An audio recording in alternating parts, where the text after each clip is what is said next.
Ito na lang ba ang programa ng Administrasyong Marcos? Ayuda. Ayuda. Ayuda. Ano ba ang kinakampanya ng Pangulo? Ang pagtaas ng kanyang trust rating o ang pagunlad ng bansa? Lahat ng problema ng bayan, ang sagot ay ayuda. Krisis sa Middle East, ayuda, ayuda, ayuda.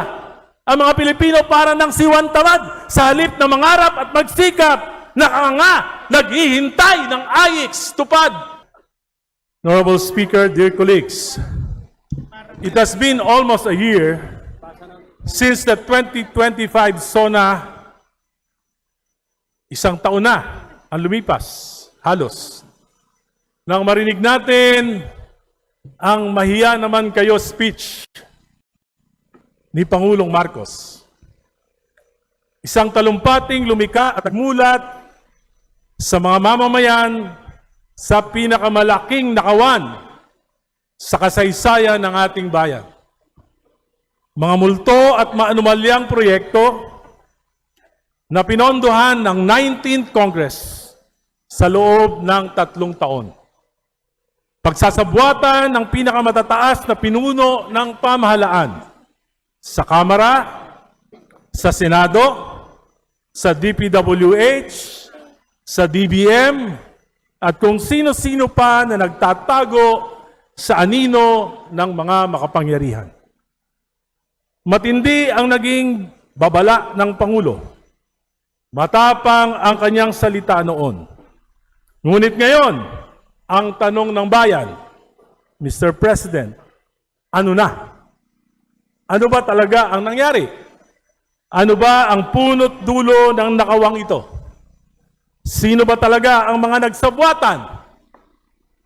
Sino ba talaga ang mastermind? Sa darating na Hulyo, muli na namang haharap ang Pangulo sa bulwagang ito. Haharap sa sambayanang Pilipino para sa kanyang ikalawa sa huling SONA. At mahalaga na maipaalala sa kanya ang mga sinabi at ipinangako niya noon na hanggang ngayon ay matyagang hinihintay ng sambayanan, subalit nananatiling pangako lang. Ang nais ng bayan ay katotohanan, pananagutan. Ang nais marinig ng mamamayan ay sagot sa mga ibinunyag ng Pangulo noon. Subalit sa paligoy-ligoy na mga salita ay tila ba hangin lamang dumaraan. Ang pagpuna ay mahalagang bahagi sa isang demokratikong pamahalaan. Hindi ito sagabal sa pamahalaan, kundi isang sandigan upang matiyak na ang bawat polisiya ay tama at higit na para sa nakakarami. At ang salapi ng bayan ay nagagamit sa pagpapaunlad nito. Kung mataliman ang aking mga pahayag, ay dahil lubha ng malalim ang sugat na dinaranas ng sambayanan. Hindi man maaring manahimik, magbulag-bulagan o bingihan, habang lugmok na sa kahirapan, korupsyon, at kawalan ng pananagutan.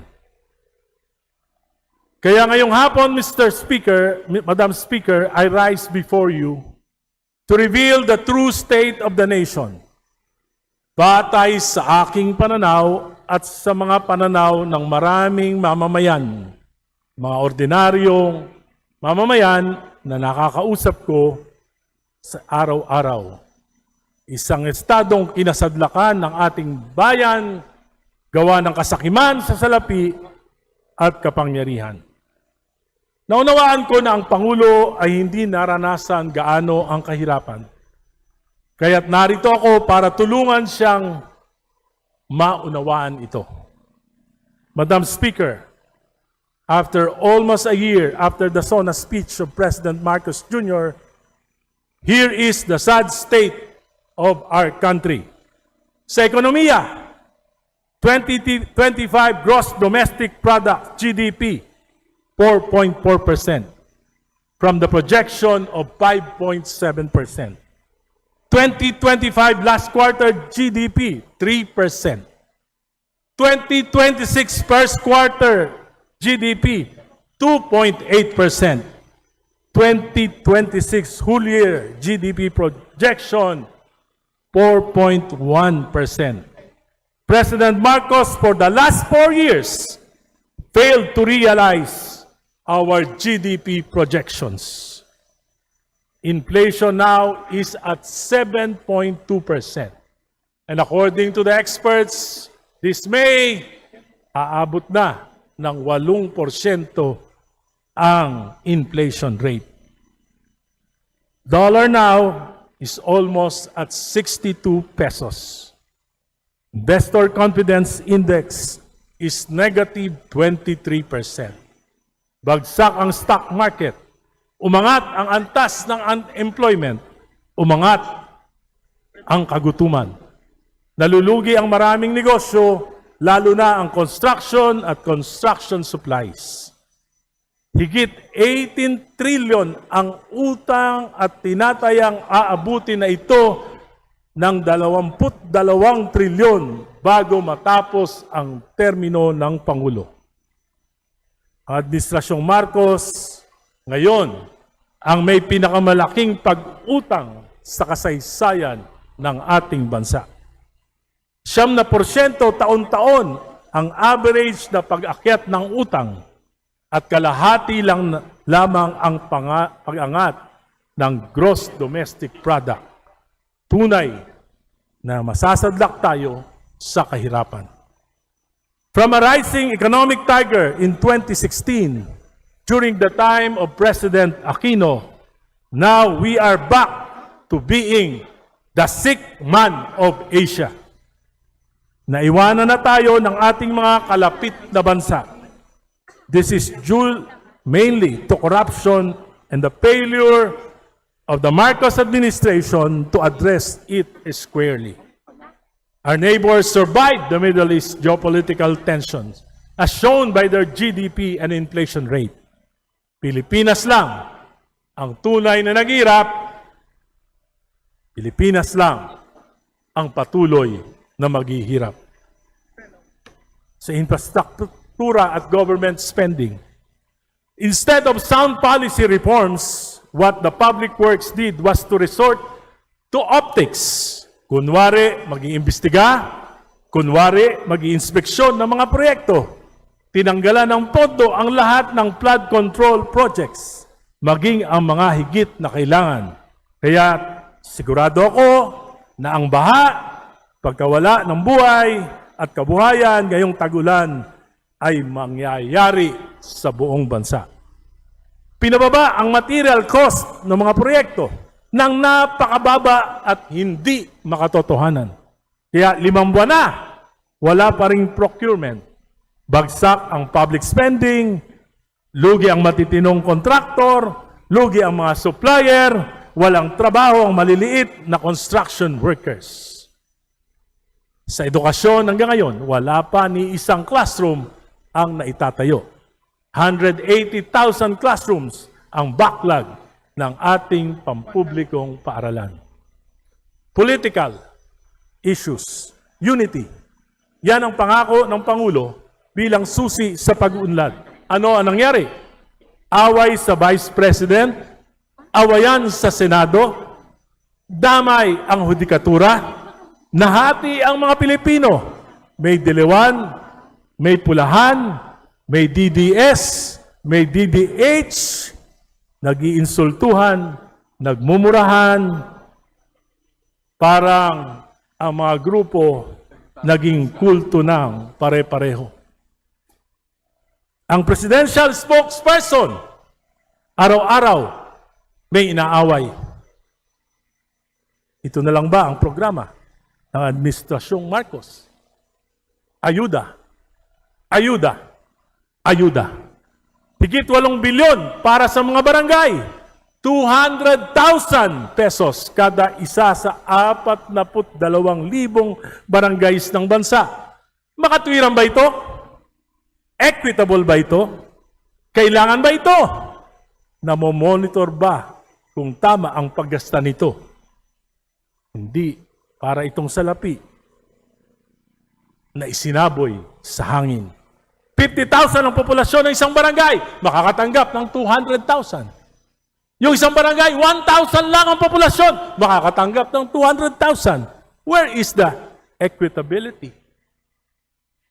5 scholars to be determined by the barangay. Di ba dapat ang CHED o mga paaralan ang tamang magpatupad nito? Ang mangyayari niyan, ay awayan at tampuhan. Reklamo, kamag-anak lang ni Kapitan ang nabigyan 100K. Bahala na kayo kung saan yung gagastusin. Alam naman natin, barangay, pati SK ngayon, may SOP din. Sayang ang salapi ng bayan. This is patronage politics. Hindi makatwirang programa at walang magiging impact sa pagunlad. Ano ba ang kinakampanya ng Pangulo? Ang pagtaas ng kanyang trust rating o ang pagunlad ng bansa? Lahat ng problema ng bayan, ang sagot ay ayuda. Krisis sa Middle East, ayuda, ayuda, ayuda. Ang mga Pilipino para ng siwan tamad sa halip na mangarap at magsikap, nakanga, naghihintay ng AIX tupad.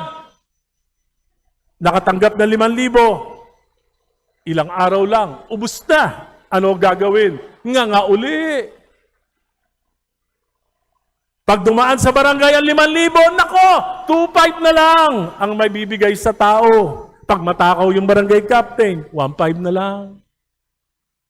Diyan sa amin sa Caloocan, 1,500 na lang ang binibigay. 5,000 ang pinipirmahan. Party list daw ang nagbibigay. Ito po ang tunay na kalagayan ng ating bansa. Isang pamahalaan na walang malinaw na direksyon. Isang pamahalaan na walang sapat at matapat na solusyon sa pinakamabibigat na problema ng bayan.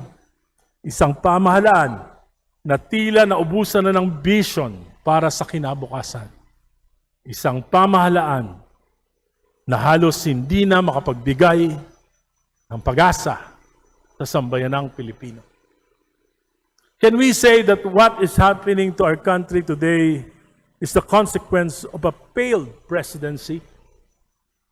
Sa aking mahabang karanasan sa pamahalaan at maging sa pribadong sektor, may isang prinsipyong hindi matatawaran. The buck stops with the leader.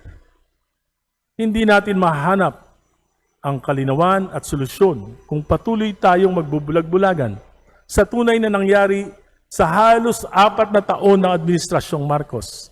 Hindi natin mariresolba ang krisis na ito kung patuloy nating itatanggi kung paano ninakaw, nilustay at pinagsamantalaan ang higit sa 1 trilyong piso ng pondo ng bayan ng mga nasa pinakamatataas na antas ng kapangyarihan.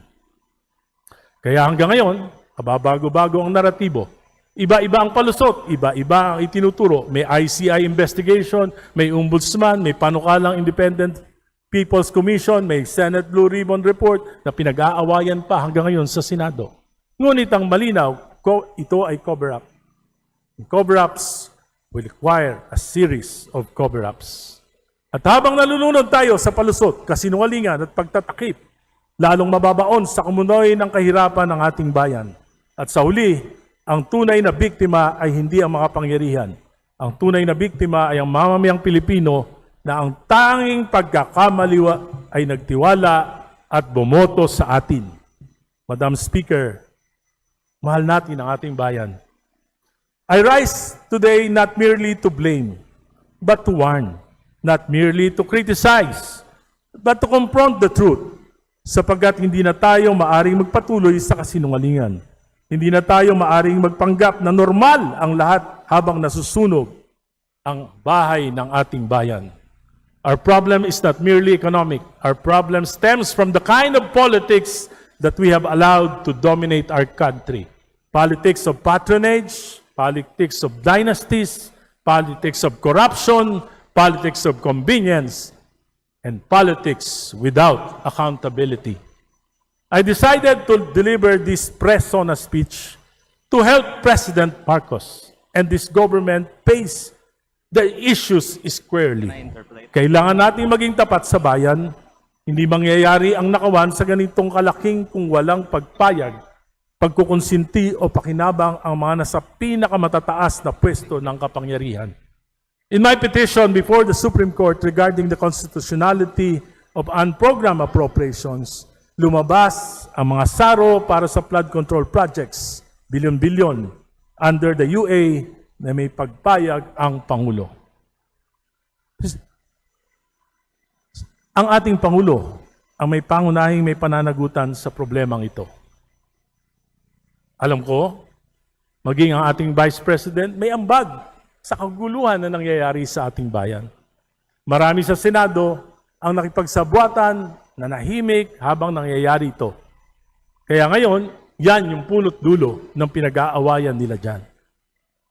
Alam ko rin po, dito sa Kamara, yung pinakamatataas na pinuno ng 19th Congress. Sa katunayan, ang committee chairman, si Saldico, tumakas na. Nagpapasarap na sa Paris habang lahat tayo'y naghihirap dito. Sa halip na magmaang-maangan, harapin natin ang katotohanan. Kaya ngayong hapon, sana makarating sa ating Pangulo. Pakinggan mo naman yung mga abang tinig. Sa SONA, sa July 27, ang nais marinig ng sambayanan ay hindi palusot, hindi pagtuturo kung kani-kanino, hindi scripted optics, hindi bagong palabas. Ang nais marinig ng sambayanan ay ang katotohanan. Ang nais marinig ng sambayanan ay ang paghingi natin ng paumanhin.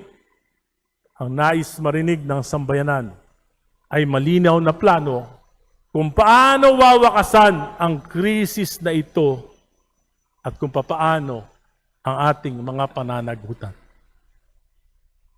Sa ating Pangulo, hindi siguro masamang sabihin ng diretso, you can no longer accomplish grand legacy projects in the remaining 24 months of your administration.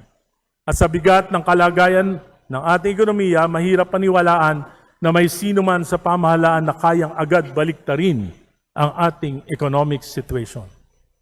Ngunit, may magagawa pa. Sa halip na itulak ang hakbang tulad ng CONAS na lalong lamang magpapagulo sa bayan, ang pinakamahalagang pamana na maaring iwan ng ating Pangulo ay ang mga tunay na political reforms. Maaring magsimula ang Pangulo sa isang komisyon na mag-aaral at mag-ahain ng rekomendasyon sa susunod na administrasyon sa kanyang successor kung paano aamyendahan ang 1987 Constitution sa isang tunay, malinis at malayang Constitutional Convention na maaring maipamana niya para sa kinabukasan ng ating bansa.